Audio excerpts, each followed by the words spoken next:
YouTube, as to 449. If you can remember my old layout, I had a nice little river just running through here. Now, as I've added my new layout, obviously I'm going to have to extend the river across. So as you can see from here, if I come back slightly, a bit more light, river goes here and just curves off over there. That piece of wood you can see just about there, if I move in on it actually, that piece of wood there is going to be a bridge. Now instead of doing one like this here, separate, I've decided to leave in the old track and just paint over it and add stuff onto it. So here's what I'm doing in this video is I'm going to split it into a few parts, do a bit of work, make a little video and join them all together. So that's my little plan. Anyway, yeah, that's the basic idea of what I'm doing. I'm going to carry on now just for a bit more on the side here, and then I'll show you exactly what I'm doing. I need to do a bit more alignment work and a little bits like that. So yeah. Okay then, yeah, I've done the alignment stuff I need, found all the correct ones.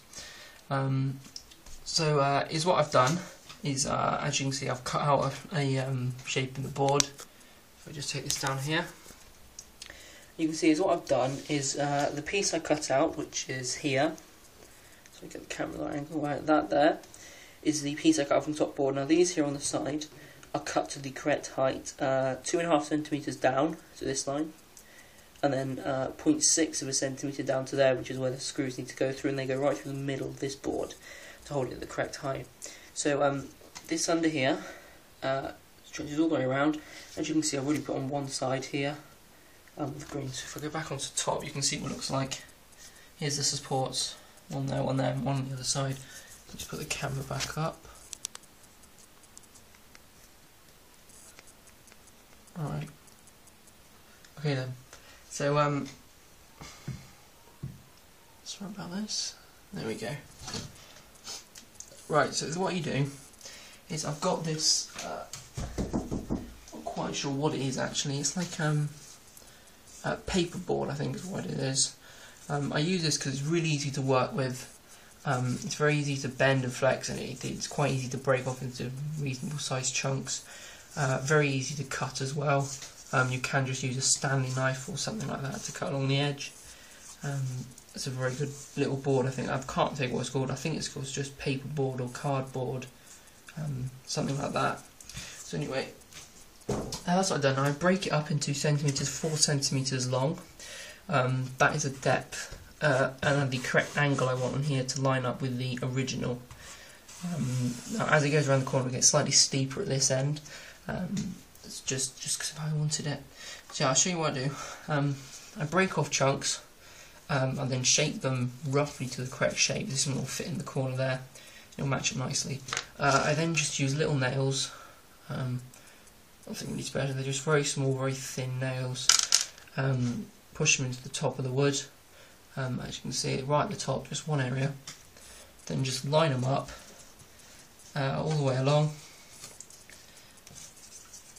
And then, actually the first few, and then I just tap in the nails to hold it all in place.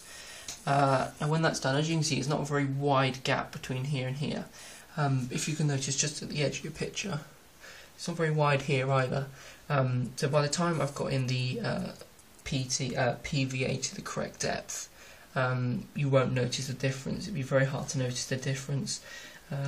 Obviously there may be a very slight different colour change or ridge or something, but that's just because it's two boards being attached together. So yeah, I'm going to carry on fixing all of these down. Then the next stage I'm going to add in cardboard sheets and start to paint them, and I'll show you why I do that all later. So yeah.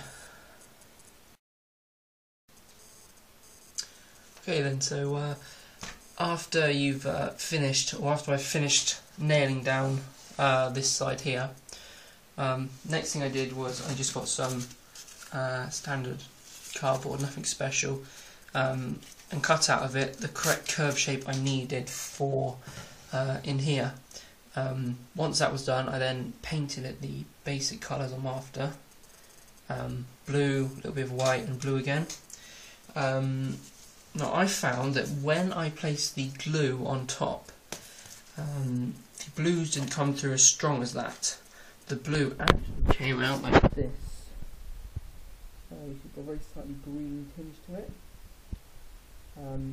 Now, the way I got that green tinge was basically when I poured in glue, I then dipped the paintbrush in some standard green poster paint, nothing special about the colour.